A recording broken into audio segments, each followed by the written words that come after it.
welcome to the Enterprise World magazine. Today, we are honored to feature one of the most influential women leaders to watch in 2025, Rachel V. Roxon, the founder and CEO of Spark Equity in Action. Rachel is a seasoned DEIB, diversity, equity, inclusion, and belonging practitioner, executive coach, and change maker whose work is transforming leadership and workplace cultures. With a strong background in leadership development and strategic consulting, she is on a mission to create workplaces where equity is not just a concept but a living reality. Her vision of Spark Equity in Action is rooted in the belief that small, intentional moments lead to lasting change. She empowers leaders to champion inclusion, break down systematic barriers, and nurture authentic connections within organizations. Rachel, I think it's a pleasure to have you us today for this interview. Welcome to the show. Thank you so much. I'm so pleased to be here with you. Oh, it's an absolute honor. So, my first question to you is that your journey in DEIB and leadership coaching has been deeply impactful. So, what inspired you to take this path, and also how have your experiences shaped the creation of Spark Equity in Action? Yeah, thank you so much. I think to answer the question fully, I have to go all the way back to my childhood. Since I was a young child, I have always dreamed of a world where everyone is safe and everyone experiences belonging. I think from an early age, my parents would tell me I would always bring all the kids together at the playground and want everybody to work together across differences. So it really goes way back to maybe my wiring and why I'm here on this planet. I think I've just always felt like there is strength in our diversity. And so then fast forward, 40 years now, as a mother and as a lesbian in an interracial relationship with a biracial child, all of who I am influence how I see the world. And so every experience that I've had, whether it was starting as a classroom teacher or doing school leadership, administration, coaching, consulting, facilitation, at the end of the day, my mission really has always stayed the same. Since I was a little girl, I've always wanted to help people be better and do better together. And so when I founded Spark Equity in Action in 2017, the mission has always been about sparking and sustaining conversations, strategies that ignite more equitable and inclusive conditions, one action at a time. I think that's the part that I feel really strongly about. It's not the big sweeping strategic plans that impact the day to day unless we take deliberate steps to have that impact. And so I always say micro moments have macro impacts. It's the small steps that people take consistently, whether it was on the playground, making sure that people had their lunches and everyone was together, or whether it's in a boardroom like the other day, it's making those small steps consistently over time that have lasting effects for groups of people working together. So that's my quick answer for, it's a pretty big question, but I would say that's the tip of the iceberg. Yeah. Oh, that's fantastic. I think you've had a very groundbreaking journey, and kudos on, having such an insightful thought from a young age. So that speaks volumes of you itself. So my next question to you is that Spark Equity emphasizes on intentional conversations as catalysts for change. So can you share an example of transformative movement or breakthroughs that you witnessed in your work? Yeah, absolutely. And I'll say, just to rewind back to what you just said, I think deep down that all children want to have people work better together. I think that all kids are wired for more harmony. And so I think I just feel really lucky and fortunate to have had parents and conditions where those ideas and beliefs were fostered. And yeah, I just want to say that I think children are sometimes the biggest teacher. My 3-year-old daughter is my biggest teacher these days about how to just have more kindness, compassion, and thoughtfulness in the world. So okay, back to your question. Let's see. So there are so many examples. It's hard to choose one example. I'll share a few, right? I always say that leadership and leading for equity and inclusion, it starts within. The journey starts within. And so my journey I would not be the leader I am if it wasn't for the mentors and coaches that I had along the way. And that those individuals were so deeply formative for my journey. And that actually sparked my desire to be that for other people, because I saw the impact of leadership coaching and mentorship on my journey. And I will say, so then fast forward to this journey and working with executives and leaders, I tend to support people on the very path that I have walked, right? Like I know what it feels like to be afraid of saying the wrong thing in hard conversations. I know what it feels like to avoid conflict as a recovering people pleaser and a recovering conflict avoider. I know what it feels like to be nervous about saying the big thing that might ruffle some feathers and taking a stand for core values and beliefs. I know, especially as women, I think for me, at least in my experience as a female leader, there is a little bit more pressure. There are all sorts of stereotypes and all sorts of stuff that women are up against, right? And some of it was my own conditioning, my own critiques of myself. I think I felt the pressure to have all the answers as a leader. And so then I was hesitant to ask for help, or I didn't want to offend somebody. So I didn't want to ask the question that was maybe equity or inclusion driven, right? And so all of these things, even like the fear of making mistakes, I think is probably at the heart of all of this.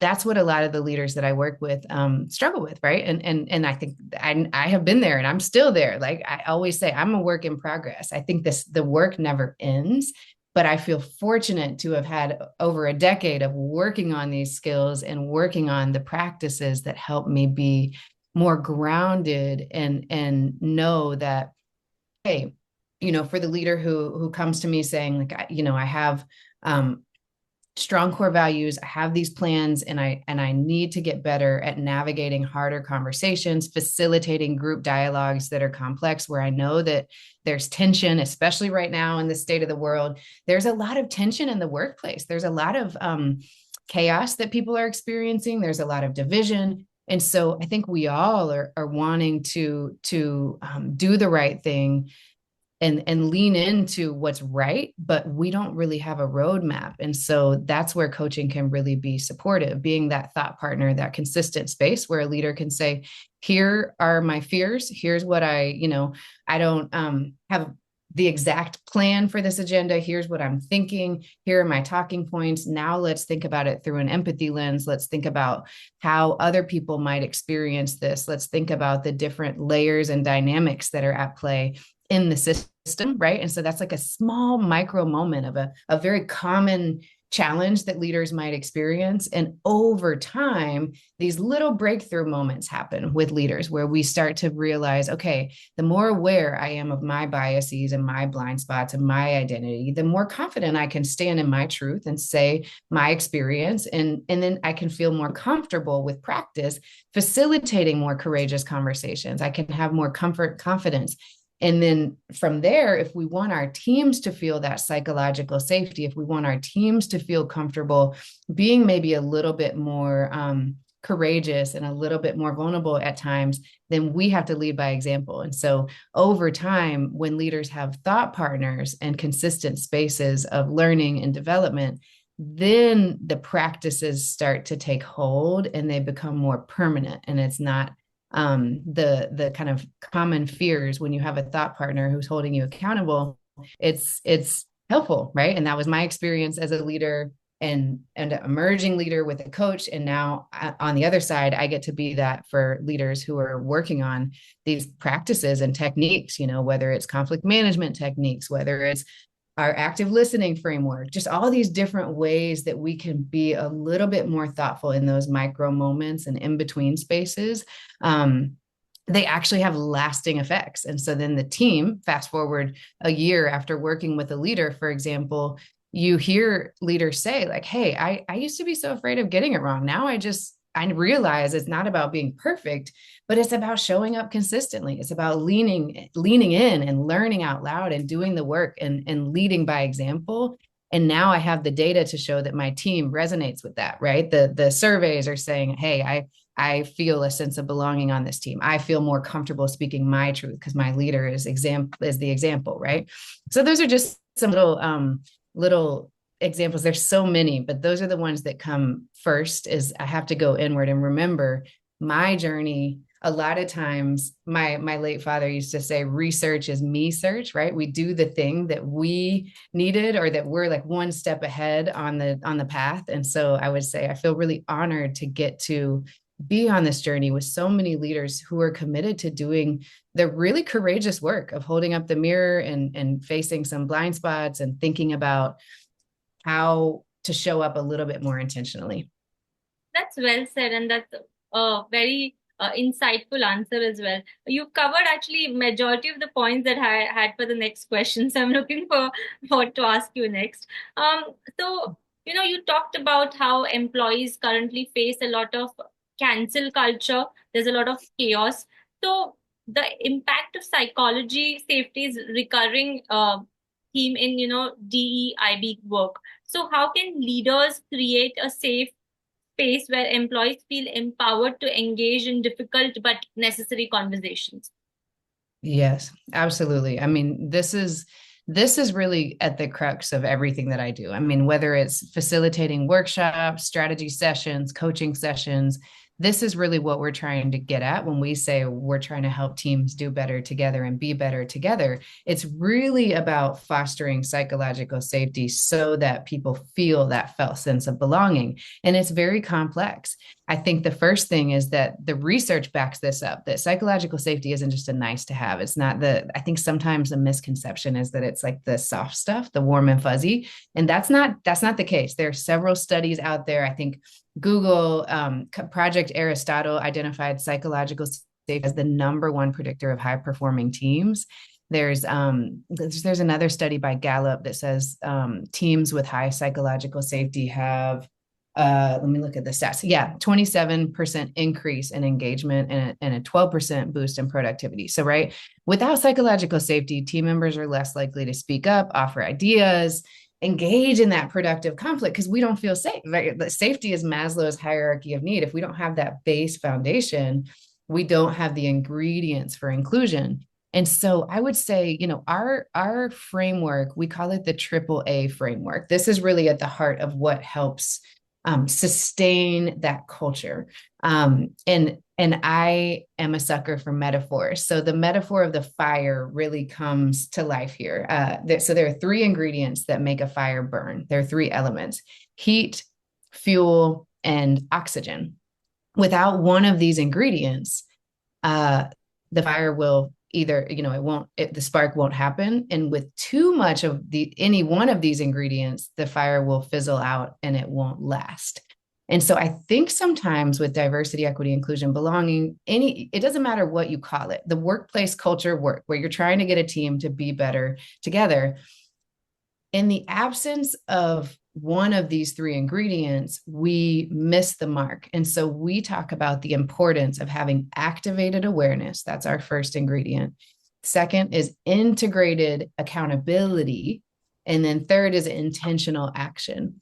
If we have too much accountability without the awareness work and the intentional action work, then the perception might be that this is we don't have the relational trust. We don't have the culture of learning, right? If we just have accountability, the culture of learning and development and safety and trust doesn't take hold. So the awareness, activating awareness, we look at that as needing to have consistent spaces where people can learn, grow, and develop, whether that's, the learning and development strand of work, or whether that's professional development or coaching, right? A consistent space where people can activate awareness about something they didn't know, whether that's, for us, that's the workshops and trainings and coaching, but you're learning, right? There's a commitment to learning, and then not just saying, okay, we know that thing now, we're done, but to take the awareness and activate action. That's the step that a lot of people forget. Sometimes people are like, okay, I did the training, I did the session, now what, right? And for us, that's where the rubber meets the road. That's when we really talk about inclusive communication. We talk about strategies for navigating difficult dynamics. The intentional action is where the real work is, the actual day-to-day, how we greet each other in meetings, how we end meetings, start meetings, how we navigate feedback and performance conversations, all of these things really matter. And so that intentional action is all about communication and engagement. And then the accountability. When you have all three, then the light continues, the psychological safety and that foundation of relational trust takes hold. And when you tend to them, just like a fire, if you don't tend to a fire, it will stop burning, right? Same thing. If you don't continue to tend to the workplace culture, it will not sustain itself. And so that's why we partner a lot with HR leaders or folks in learning and development or C-suite. It doesn't matter what leader it is. There has to be a leader at the top of the organization that's deeply committed to tending to the workplace culture. Otherwise, it won't sustain itself. And that psychological safety will not be a lived and felt experience for employees. That's fabulous. And I think I really liked your example. So thanks for emphasizing on that. So, looking ahead, what are some of your biggest goals for Spark Equity in Action? And also, how do you see your work evolving in the years to come? That's a great question. The mission will always stay the same. I think since day one, we have been committed to being responsive and evolving with the times. And that has been true since literally day one. The shift from these past 2 years to doing a lot more executive coaching was by demand. It was noticing how much all the changes in society are impacting leaders and how much we as leaders, myself included, we all need thought partners to navigate unprecedented times. And so that I would say we're doing more executive coaching now by request, and we have a lot more online learning modules so that our content and learning can be more accessible. So we have a learning platform. When you have a small team and you're committed to building and growing, for us, it's been about keeping the integrity of the mission and values. And for us, what that looks like is scaling in a way that is aligned with our approach in a really meaningful way.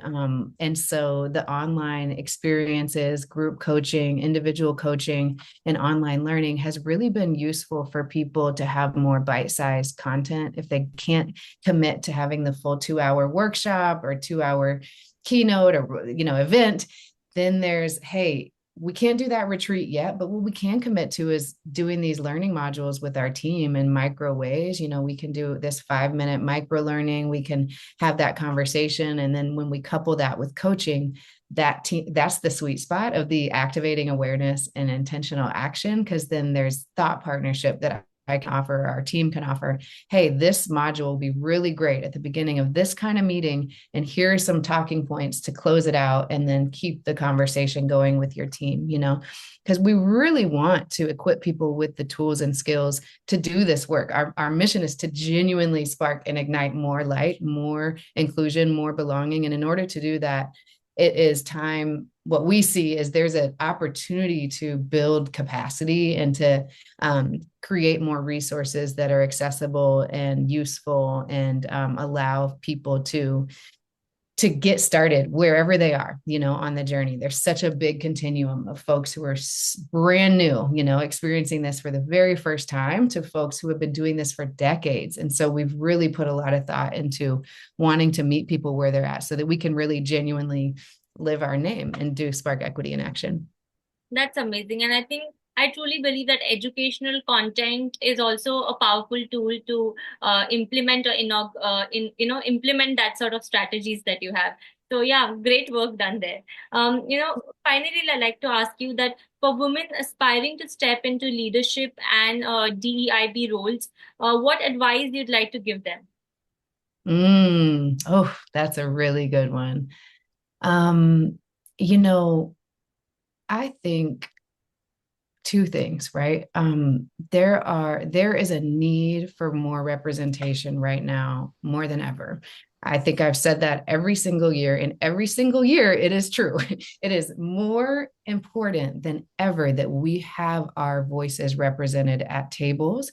And even if we're the only one with our lived experience at that table, that is all the more important because then we can open doors for others behind us.